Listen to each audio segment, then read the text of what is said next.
Allez, la suite et la fin avec Gambin Adjaro, lui, Kamako, et puis Esso Kwamivi Akleso. On passe au Nigeria, plus de 87 millions d'électeurs étaient appelés à choisir parmi 18 candidats l'homme qui aura la lourde tâche pendant 4 ans de redresser le pays, le peu peuplé de l'Afrique plombé dans une économie en berne. Les violences récurrentes des groupes armés, des bandits, ainsi qu'un appauvrissement généralisé de la population. Alors, les résultats tardent à venir, mais on parle pour le moment de l'atteinte lancinante de ces résultats. On parle de coude à coude entre les trois têtes de file, hein, si on peut le dire ainsi. L'ex-gouverneur d'Anambra, au sud-est du pays, il a 61 ans. Je vais parler de Peter Obi, du Parti travailliste.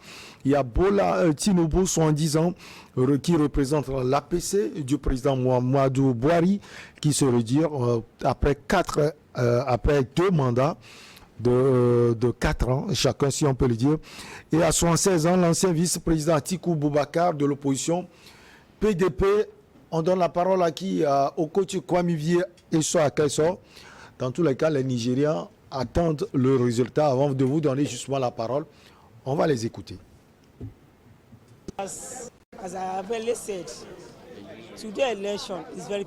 Comme je l'ai dit, l'élection d'aujourd'hui est très pacifique. Même après avoir voté, je suis quand même allé dans certains quartiers pour vérifier. J'ai vu que tout se passait bien. Pour l'instant, au moment où je vous parle, il n'y a pas de problème et tout est paisible. Nous avons besoin que le prochain président nous aide à ramener la paix au Nigeria. C'est ce dont nous avons besoin. Nous avons besoin d'un Nigeria pacifique.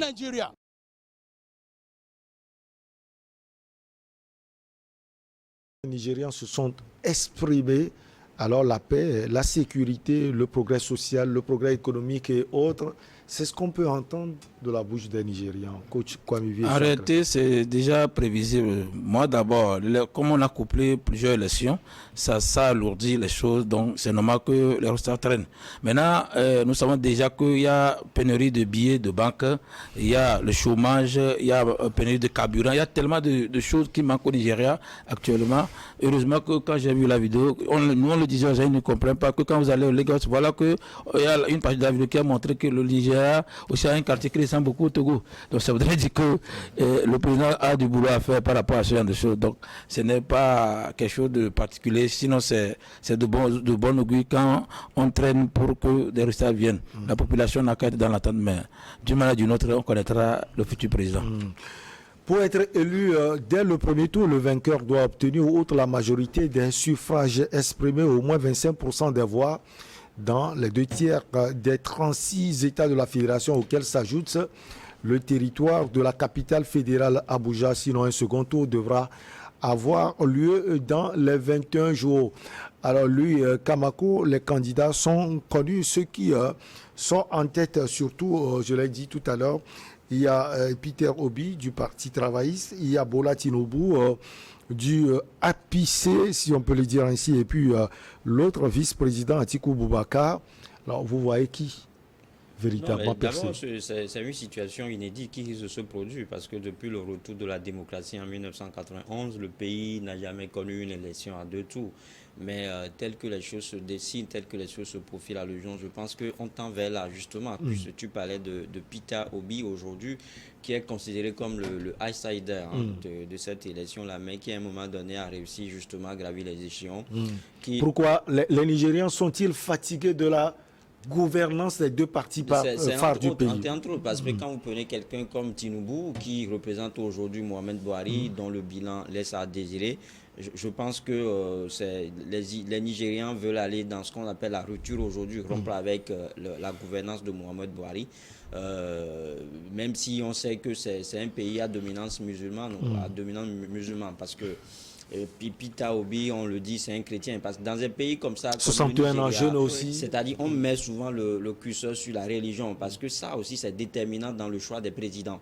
Est-ce que vous avez vu Olusegun Obasanjo, vous avez vu même Mohamed Buhari. Donc c'est en réalité c'est aussi la communauté religieuse qui permet justement à ces politiques-là de réaliser un score. Maintenant, on est en face en face on a un président qui est chrétien, Peter Obi, qui peut justement, comme Dieu le dit, considéré comme un SD et justement arriver à avoir un score à la manière de Jonathan Goodluck et tout cela. Donc je crois que c'est un président qui est porté par la jeunesse, qui aspire en tête aux valeurs de la jeunesse. C'est ce qui fait qu'aujourd'hui, il est en pole position justement pour devenir le prochain président du Nigeria. Maintenant, ce qu'il faut noter, c'est que, et moi, ça m'impressionne parce qu'on l'a dit tout à l'heure que l'élection s'est déroulée généralement dans le calme, sans aucun incident majeur.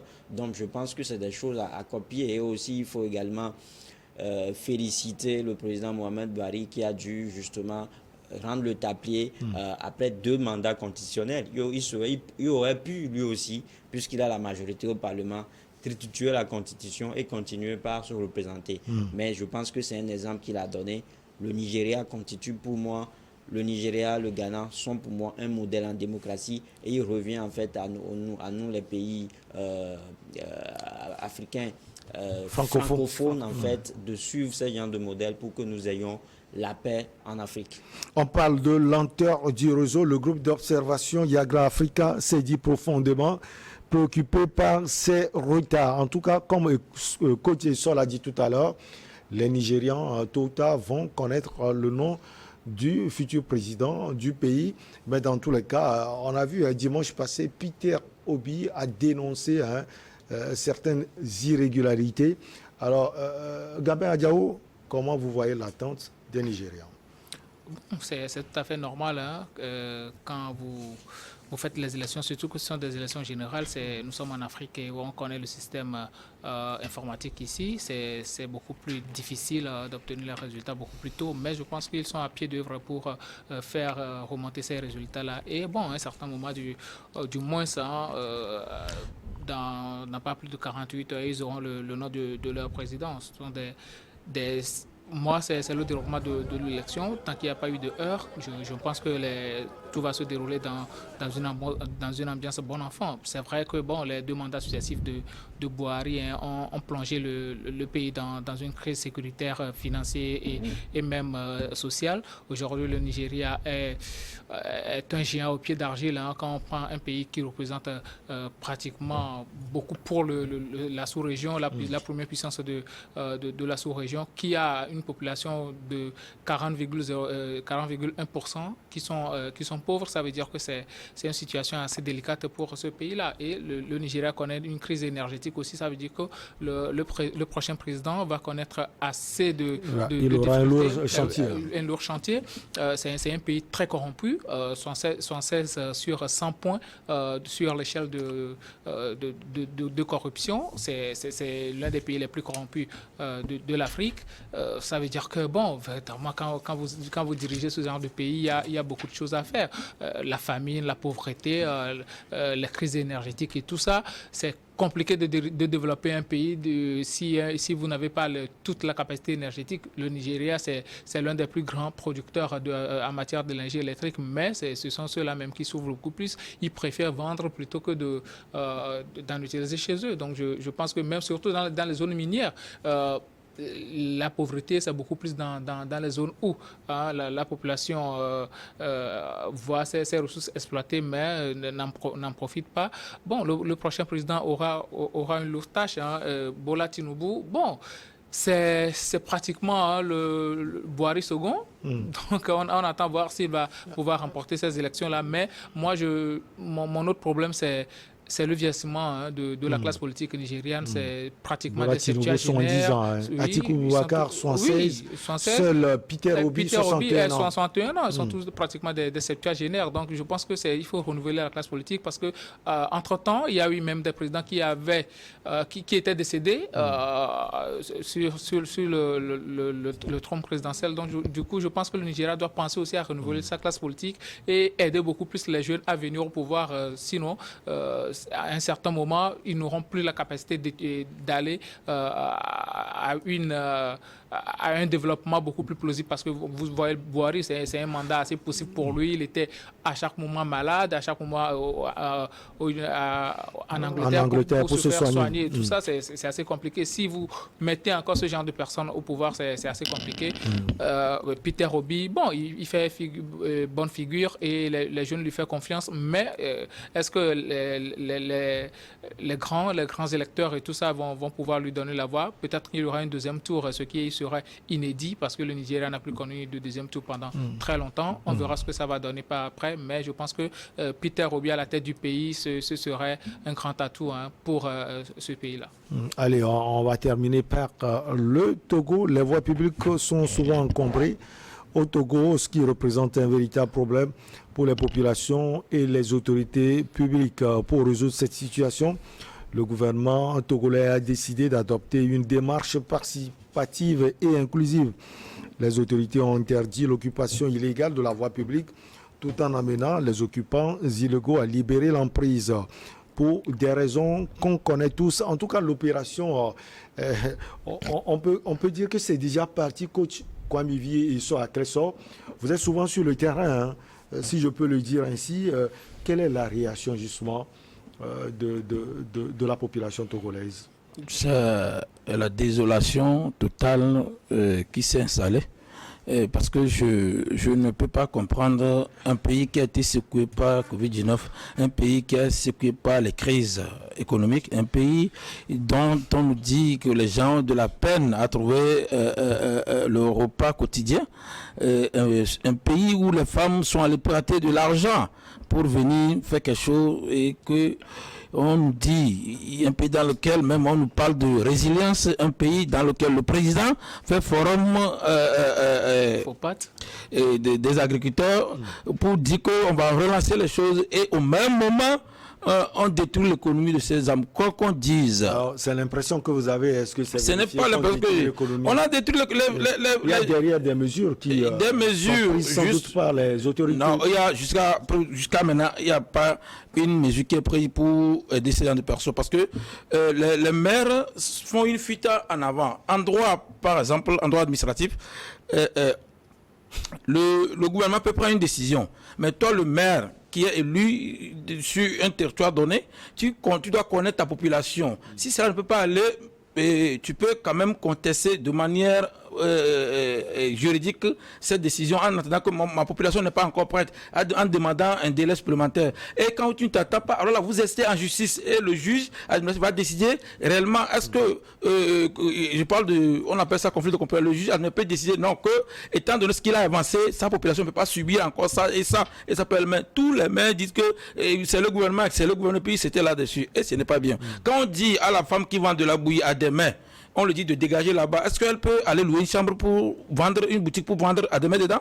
Quand les mêmes personnes, au niveau des marchés, ils installent les bungalows et qu'on sort là, et eux-mêmes, c'est à 1 mètre du marché et du goudron, ils ne disent rien. Vous allez derrière l'aéroport. Voilà, vous connaissez justement des endroits où les mêmes personnes... C'est ce que je dis. Vous allez au niveau de Savoie, qui est peut-être à 50-60 mètres du goudron. On a ramassé les gens aussi là-bas. On nous a dit des encombrements des trottoirs. Les gens ne sont pas trottoirs. Ça veut dire que les mairies avec le gouvernement ont un projet. Et c'est pourquoi ils le font. Vous allez voir, les stations d'essence sont également à côté des trottoirs. Vous allez Torti ici, c'est tout près ici. Donc, pourquoi on leur dit de casser là-bas et d'aller au fin fond? Donc, c'est les bonnes dames là. Est-ce que la station de Torti, selon précis, est-ce que c'est sur la même c'est en plein goudron, même, c'est en plein goudron. Quand vous venez à la station, tout de suite, vous sortez, vous serez cogné même. Vous allez, comment ils appellent ça ici? Au niveau de Caméléon. Sanol ou quoi là, c'est justement. Donc, si on dit que il faut donc pour vous, les stations là aussi doivent partir. Aussi doivent partir. Si c'est désencombrement des voies qu'on dit, aussi doivent partir. Des fois même carrément, vous allez au niveau de comment on appelle l'ancien Tesaco là. Qu'est-ce que c'est le nom qu'ils ont? MRS. Vous venez vers GTA, MRS, c'est en plein, sur le goudron comme ça. Des fois, même les voitures de l'appel, même pour faire des malheurs. C'est pour dire qu'il faudrait une fois avoir pitié de la population, parce qu'on ne refuse pas qu'on ne doit pas faire, mais il faut aller mollo. On va nous donner Accra, Bénin, Console. Vous allez toujours, les gens vendent. Ce n'est pas ça. Pour le moment, l'urgence au Togo actuellement, ce n'est pas ça, on peut aller mollo. Ou bien, on leur dit de s'écarter un peu, mais carrément, on les a renvoyés. Allez au niveau du grand marché, derrière, vers Orlando. Les femmes qui vendent bouillir comme ça, là, on a ramassé tout. Il y a même une mairie dont je vais taire le nom, qui a ramassé, comment on appelle, j'oublie le nom du fruit là. La dame va ils ont ramassé pour aller déposer à la mairie. C'est que il faudrait, une fois donné que les gens changent de mentalité. Et moi, c'est aussi de bonnes augures. Les prochaines élections locales, là, et la population doit sanctionner ces maires parce qu'ils sont censés défendre la population. C'est pas le maire. Non, le maire fait une fuite avant. J'ai dit que le maire peut dire sur mon territoire, il y a tel problème, tel problème, tel problème. Ça là, Ouais, Il y a certains maires qui le font. non, ils ont seulement dit que même le gouvernement, c'est ce qu'ils ont dit. Le gouvernement, tout ce qu'ils disent, qu'est-ce qu'ils ont fait? Allez, ils ont aussi renversé les choses. Ils ont renversé les choses puisque pour le moment, ils ne connaissent pas trop l'administration. C'est pourquoi ils veulent mettre sur la charge de l'État. Alors que vous aussi, quand vous êtes maire, vous êtes un administrateur local.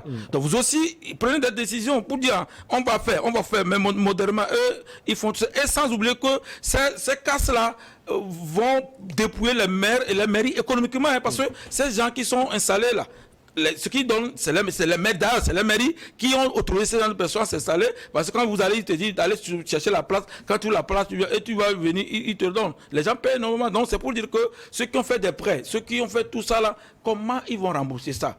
Et ceux qui ont des enfants dans les écoles, et on est dans le deuxième tranche d'écolage, ça, comment ils vont faire? C'est pour dire que si on peut trouver une mesure pour aider ces femmes, au lieu de leur dire, je l'ai dit la dernière fois, au lieu de me dire de quitter, comment on a Atikoum pour aller jusqu'à marché d'Aguassier, parce que je n'ai pas de clientèle là-bas, qu'on trouve le juste milieu pour aider. Ouais. S'il peut y avoir un accompagnement financier aussi, c'est bon, mais là, les femmes sont dans le désarroi. Quand vous lisez, même il y en a qui pleurent, je t'assure. Ouais, c'est quand même triste, même si on comprend la décision des gouvernants. Lui, Kamako, on a parlé plus des trottoirs. Ben, est-ce que les ruelles sont concernées? Parce que récemment, Malik Natiaba, c'est ça, on l'a écouté, il a dit que les ruelles ne sont pas trop concernées, mais les gens nous disent qu'au niveau des ruelles aussi, les travaux se font. Hein. Est-ce que c'est vérifié? Non, mais malheureusement, tout se transforme en une zèle proportionnelle. Hein, parce que, comme tu l'as dit, il y a eu cette sortie du gouvernement là, qui a clarifié qu'en réalité, les ruelles ne sont pas concernées. Parce que l'opération, en soi, c'est pour libérer l'emprise des voies publiques. Surtout les voies principales. Oui, quand on parle d'emprise de voies publiques, ça désigne la superficie des routes, des trottoirs, les parkings, les espaces verts. C'est-à-dire que c'est de ça qu'il est question. Maintenant, quand on va dans les ruelles, c'est pour montrer combien de fois les gens sont souvent prêts justement à faire du mal à leur prochain. Et je le dis parce que le coach a dit quelque chose. Est-ce que peut-être que les gens ne maîtrisent pas le contour de ce qui est demandé par le gouvernement? C'est aussi cela. Hein. Est-ce que la communication, les gens maîtrisent ce qu'on leur dit de faire? Non, mais ça veut dire tout simplement qu'on n'est pas sorti de l'auberge. Parce que ça a dit quelque chose de très important. Aujourd'hui, en réalité, s'il faut accuser quelqu'un, s'il faut pointer un doigt accusateur vers quelqu'un, ce sont les maires. Hein. C'est-à-dire que le gouvernement n'a rien à voir avec ça. Parce que je vous le dis, et tu connais, en fait, moi, ma position, tu sais que j'ai jamais eu j'ai pas de problème à dire les choses telles qu'elles sont. C'est-à-dire que l'espace public, en réalité, au Togo, il est administré par l'État dans un contexte de décentralisation par le truchement des communautés territoriales, c'est-à-dire que les communes aujourd'hui. Donc, en réalité, il revient justement au maire là de dire au gouvernement que la décision, en réalité, ça va nous poser problème. Et parce que je suis souvent parlé, quand aujourd'hui, ces occupants-là endossent ou bien sont étiquetés d'occupants illégaux. Parce qu'ils ont installé leur baraque et leur kiosque au bord de la route sous l'autorisation des mairies. C'est-à-dire que ce sont les communes qui leur ont donné des attestations, qui leur ont donné l'autorisation de s'installer au bord de la route. Ils paient 2500 par semaine. Ils paient pour ça. Est-ce que vous voyez, même avant d'avoir le papier que vous payez, c'est-à-dire que vous devez avoir un papier qui atteste que l'autorité vous a autorisé Vous justement. voulez dire qu'en amont, on n'a pas su bien calculer les choses. C'est ce qu'on peut dire. Non, hein. on n'a rien calculé. On a rien calculé, tout comme toujours. C'est-à-dire que c'est une décision, comme moi je dirais, qui a été prise à la hâte. Et aujourd'hui, c'est la désolation, c'est le désarroi total. Vous avez Bah, aussi vécu, vous avez suivi cela, vous avez vu des dames pleurer parce que les gens parlent. Je suis allé sur le terrain et j'ai vu comment est-ce que les gens sont déboussolés. Et ça dit que l'avenir, c'est à craindre parce que nous sommes dans une situation Ils étaient avertis, de hein. cherté Ils de étaient vie. avertis depuis Ils étaient Lucas Bako. avertis en octobre. À la dernière réunion, il y a un maire, je veux citer Jean-Pierre Fabre, qui a demandé au gouvernement de prolonger encore ce délai, de donner encore 6 mois supplémentaires aux banques d'âme pour justement prendre des dispositions pour se dégager eux-mêmes. Maintenant, on a donné une semaine pour la mise en demeure. La mise en demeure étant finie, on est maintenant rentré dans le déguerpissement proprement dit. Ça veut dire que quand on arrive quelque part et que tu t'es pas dégagé, les agents de la mairie prennent tes marchandises et essaient même de te mandater. Qui ont aussi leur soeur, leur tante, qui ont ouvert essaient quelque part. de te hein. mandater. Et pourtant, c'est-à-dire que je voulais justement qu'on focalise le débat sur ça. C'est-à-dire que ce ne sont pas des occupants illégaux.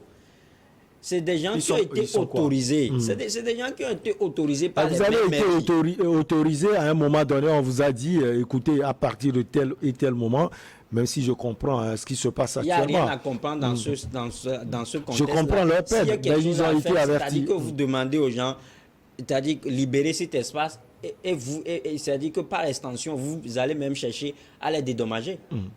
On devait les dédommager parce que ces bonnes dames-là ou bien ces occupants-là ne sont pas sortis ils sont venus s'installer là-bas de leur propre gré.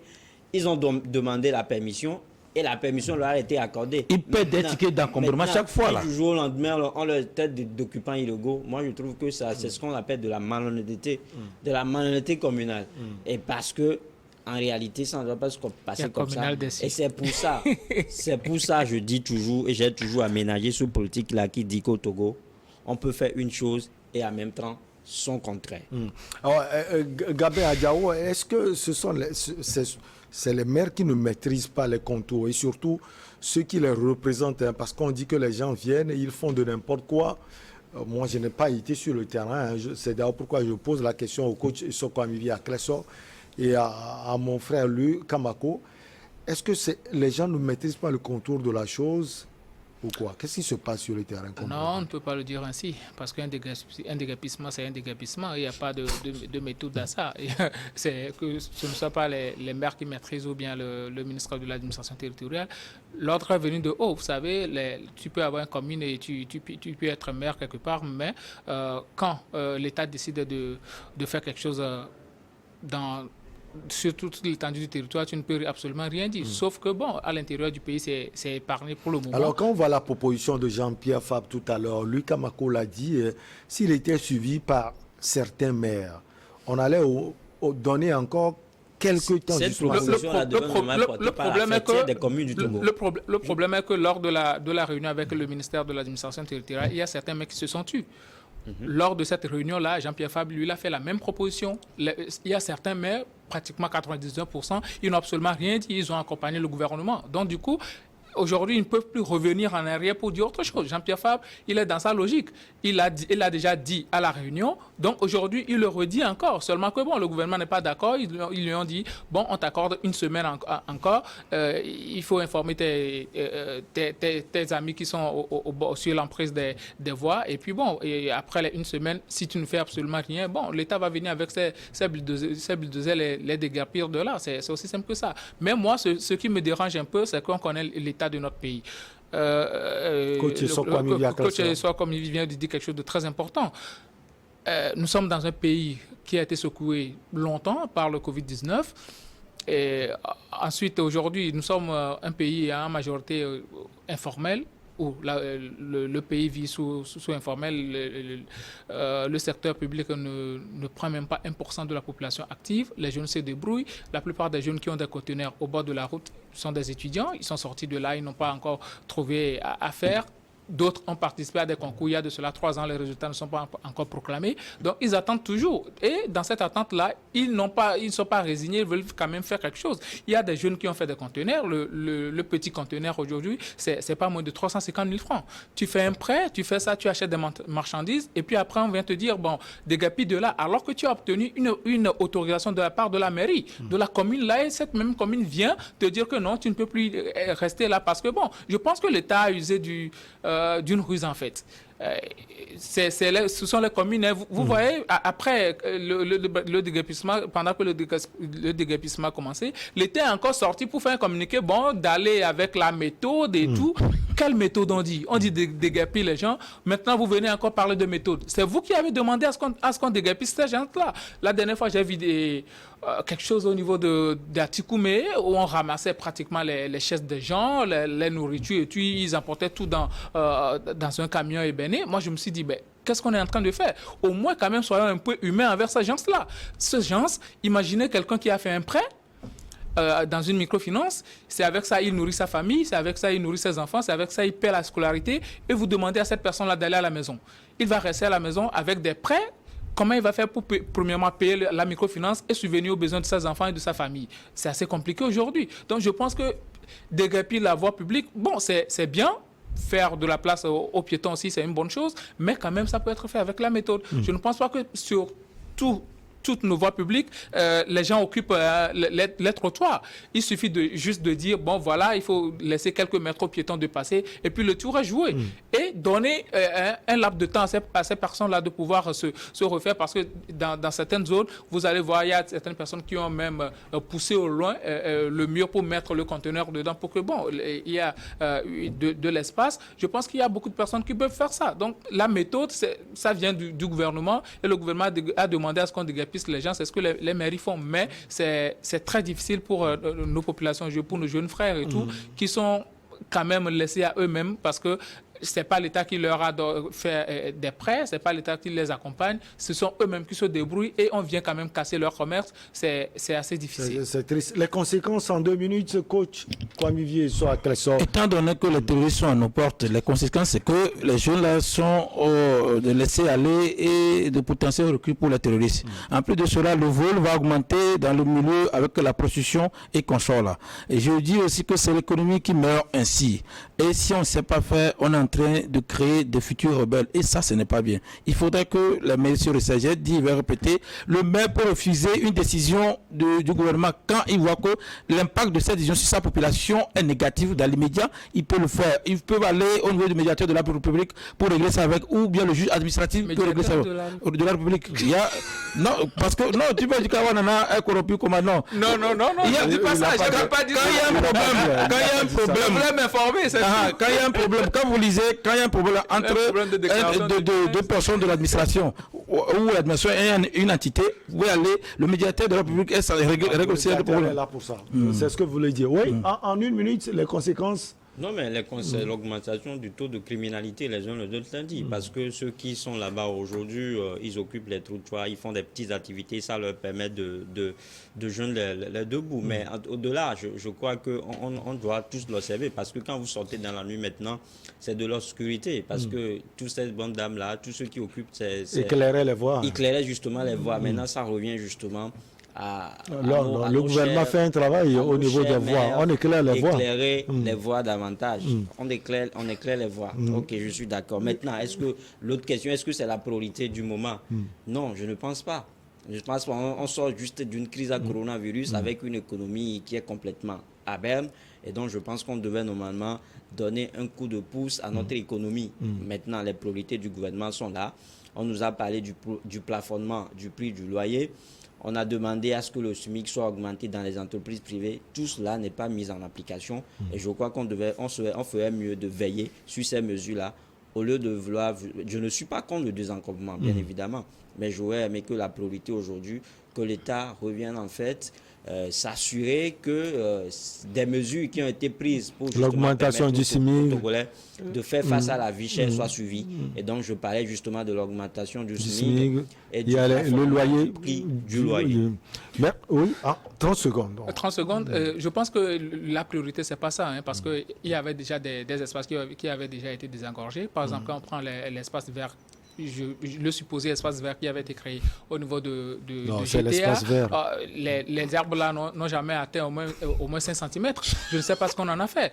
Et quand vous voulez déguerpir les gens, je pense qu'il faut quand même commencer par déguerpir ceux-là qui occupent les espaces. Surtout les bars les espaces administratifs, ceux-là qui occupent les domaines administratifs, les autorités qui eux-mêmes ont construit, les autorités là qui eux-mêmes ont construit sur les domaines administratifs. Je pense qu'à un certain moment, il faut les déguerpir et puis bon, faire déplacer ceux-là qui occupent les voies publiques pour aller rester dans ces domaines publics-là, pour faire leur commerce. Maintenant, on ne fait rien en amont et puis on vient, on fait déguerpir les jeunes-là qui quand même apportent quelque chose à la survie des communes. N'oublions pas qu'entre-temps, il y avait un maire qui avait dit qu'il n'avait même plus un rond dans sa caisse pour acheter du carburant. Donc aujourd'hui, je pense qu'il va falloir fermer même les communes puisque les maires n'auront plus d'argent pour acheter du carburant pour aller sur le terrain. Quoi, les mairies sont sur les voies publiques, vous voulez qu'on les ferme aussi? Ils n'auront plus les moyens puisque ceux-là qui leur donnent les moyens sont partis à la maison. Ça a été un plaisir de vous avoir sur ce plateau. Chers amis, Gabin Adjao, juriste, vous êtes également analyste politique. Merci à vous, à Clesson Kwamivier, son consultant et coach en entrepreneuriat et en politique. Louis Kamako, merci à vous, on est toujours ensemble, journaliste et analyste politique. On dit également merci à nos chers amis, toujours branchés. Bonne semaine à tout le monde. On se retrouve la prochaine fois, toujours avec le même plaisir.